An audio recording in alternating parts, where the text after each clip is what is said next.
وتفسيرا وإتقانا على ربى الأنس شيدنا مدارسنا بالآيات. السلام علیکم ورحمۃ اللہ وبرکاتہ. بسم اللہ الرحمن الرحیم. علامہ افتح علینا حکمتک وانشر علینا رحمتک یا ذو الجلال والاکرام. آمین. امید کرتی ہوں کہ آپ سب صحت و ایمان و تقوی کی بہترین حالتوں میں موجود ہوں گے انشاءاللہ کریم. آج ہم سورۃ بقرہ کی آیت نمبر 7 کا مطالعہ کریں گے. چلائے دیکھتے ہیں اس میں اللہ تعالیٰ کیا فرما رہے ہیں. وَمِنَ النَّاسِ مَن يَقُولُ آمَنَّا بِاللَّهِ وَبِالْيَوْمِ الْآخِرِ وَمَا هُم بِمُؤْمِنِينَ. ترجمہ. اور بعض لوگ ایسے ہیں جو کہتے ہیں کہ ہم خدا پر اور روز آخرت پر ایمان رکھتے ہیں، حالانکہ وہ ایمان نہیں رکھتے. پچھلی آیت میں اللہ تعالیٰ نے کافروں کی نشانیوں کو بیان کیا تھا، مطلب کافروں کی نافرمانی اور ان کی وعید کو بیان کیا تھا. اس سے اگلی آیات جو آج ہم پڑھ رہے ہیں اور اس سے اگلی جو آیات ہم پڑھیں گے اس میں اللہ تعالیٰ منافقین لوگوں کی منافقت کو بیان کر رہے ہیں. منافقین وہ ہوتے ہیں جو کہ زبان سے کوئی اور کلمات ادا کر رہے ہوتے ہیں لیکن ان کے دلوں میں نفرت ہوتی ہے، ان کے دلوں میں بغض ہوتا ہے، حسد ہوتا ہے. منافقین لوگ جب آپ صلی اللہ علیہ وسلم کے پاس بیٹھے ہوتے تھے نا، جب آپ صلی اللہ علیہ وسلم تبلیغ کی دعوت دے رہے ہوتے تھے تو وہ وہاں پہ بظاہر تو آپ صلی اللہ علیہ وسلم کی باتوں کو بہت دھیان سے سن رہے تھے. وہ آپ صلی اللہ علیہ وسلم کی ایک ایک بات کو اس وجہ سے غور سے سن رہے ہوتے تھے تاکہ وہ باہر جا کے ان کی باتوں کا مذاق اڑا سکے. تو جب وہ اپنے جیسے لوگوں کے پاس، منافق لوگوں کے پاس اور اپنے خداؤں کے پاس جاتے تھے تو وہ کہتے تھے ہم تو صرف ان کے پاس یوں ہی بیٹھے ہوئے تھے، ہم تو ان کا مذاق اڑانے کے لیے ان کی باتوں کو غور سے سن رہے تھے. مطلب وہ ان کی باتوں کو غور سے اس لیے سن رہے ہوتے تھے تاکہ ہم یہاں پر ایک ایک بات کو غور سے سنیں، آپ صلی اللہ علیہ وسلم کی خوشامد کریں اور آپ صلی اللہ علیہ وسلم ہمیں اور باتیں بتائیں اور ہم باہر جا کے ان کی باتوں کو مذاق میں اڑائیں. یہاں پر اللہ تعالیٰ نے ان کی اس مکاری کو ڈسکلوز کیا ہے کہ یہ چاہے جتنے مرضی آپ کے منہ پر میٹھے بن جائیں نا، لیکن اللہ تعالیٰ ان کے دلوں کو خوب جانتا ہے. مطلب اللہ تعالیٰ دلوں کے حال کو بہترین جانتا ہے.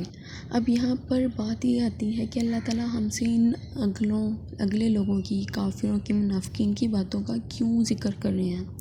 اللہ تعالیٰ ہم سے ان کی باتوں کا اس لیے ذکر کریں، ہمیں ان کی باتیں اس لیے بتائی جا رہی ہیں تاکہ ہم بھی ان کی طرح نافرمانی نہ کریں، تاکہ ہم نصیحت پکڑیں، تاکہ ہم ان کی ایک ایک بات کو، سنگل بات کو لے کے نہ ہم اس سے عبرت حاصل کریں، ہم پرہیزگاری اختیار کریں، ہم تقوی اختیار کر سکیں. ایک حدیث شریف ہے جس میں آپ صلی اللہ علیہ وسلم نے فرمایا ہے کہ جس کے دنیا میں 2 رخ ہوں گے، جو منافق شخص ہوگا تو آخرت میں قیامت والے دن اس کی 2 زبانیں ہوں گی اور وہ بھی آگ کی.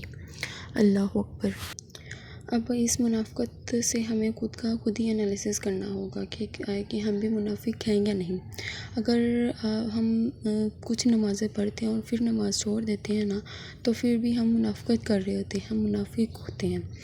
اللہ تعالیٰ نے فرمایا کہ مومن جھوٹا ہو سکتا ہے لیکن منافق نہیں ہو سکتا. لیکن اگر ہم کچھ نماز میں منافق ہیں، مطلب اگر ہم نماز پڑھتے ہیں پھر چھوڑ دیتے ہیں، پڑھتے ہیں پھر چھوڑ دیتے ہیں تو ہم وہ بھی منافقت کر رہے ہوتے ہیں. کیونکہ جب ہم نماز پڑھ رہے ہوتے ہیں تو نماز میں ہم کہتے ہیں ایاک نعبد و ایاک نستعین اہدنا الصراط المستقیم. یا اللہ ہم تیری ہی عبادت کرتے ہیں اور تجھ سے ہی مدد مانگتے ہیں اور ہمیں سیدھے راستے، ہمیں صراط مستقیم پر چلا.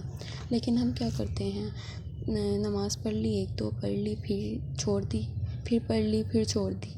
مطلب یہ کہ جب ہم نے چھوڑ دی تو ہم نے یہی ظاہر کیا نا کہ ہمیں ٹائم نہیں ملا، ہم کاموں میں مصروف تھے تبھی ہم نے چھوڑی نا.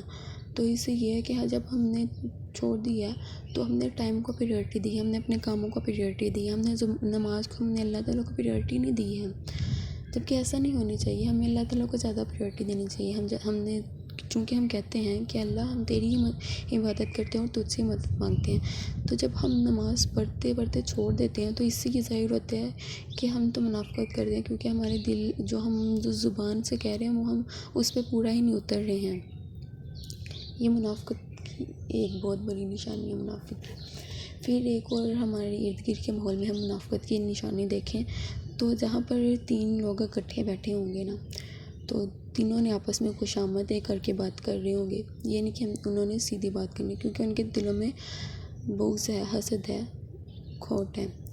تو جب وہ ایک نے اٹھ کے جانا نا تو دونوں نے آپس میں جو شخص جو چلے گئے نا اٹھ کے اس کی برائیاں کرنے لگ جانی ہیں کہ ہاں بھائی تم نے دیکھا اس نے تو یہ کہا، یہ تو وہ بہت غلط کہہ رہا تھا، یہ تو اسے کہنا نہیں تھا چاہیے.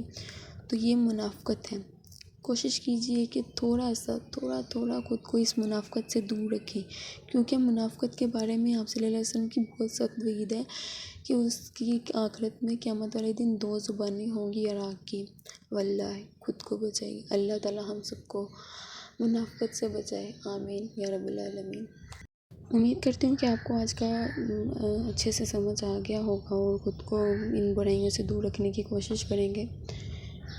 اللہ تعالی ہم سب کو ایمان پر کامل رکھے اور ہمارے دلوں کو ایمان کی روشنی سے منور کرے، ہمارے دلوں میں قرآن کو ہمارے دلوں کا نور بنا دے، آمین۔